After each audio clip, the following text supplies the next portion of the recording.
Študenti so se lani izkazali za pravo konkurenco, tudi izven študentske nagrade Vesna.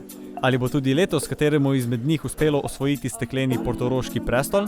Morda bo to letos spet uspelo AGRFT-jevcem, na primer Vidu Hanžku, ki stavi na svoj film Tujca, ali Emi Muc s filmom Na novo.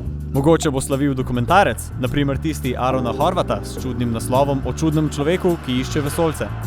Čilag ali nekaj takega. Sam sicer stavim na animirani film Damirja Grbanovića Happy Birthday.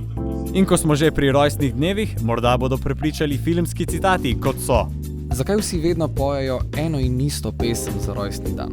Če vprašaš mene, bi morali vsakemu napisati njegovo lastno rojstnodnevno pesem.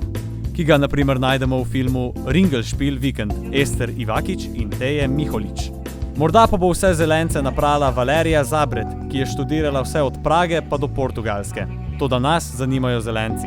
V bistvu gre za 3D animacijo, to se pravi, materiali so narisani, vzameš oglje, svinčnik, narišeš na papir, tako kot recimo mreža za kocko, potem se pa to skupaj zloži, recimo leva stranica, desna stranica, ker so enostavni objekti v 3D-ju in potem se na njih aplicira narisane materiale in to je to. Pol se enkrat zloži v računalniku, materiale narisane ročno se poskenira in zrenderira in ven dobiš v bistvu sliko. Pri nas v Prekmurju v Lendavi se je dogajalo eno srečanje ene sekte, imenuje se Realisti in oni verujejo, ta sekta je bila ustvarjena v 70-ih in oni verujejo v ta izmenzemaska bitja in v neke energijske točke, energijska valovanja in tak dalje. In pri nas naj bi bilo to tam pri teh termah Lendava nekaj več tega, ne.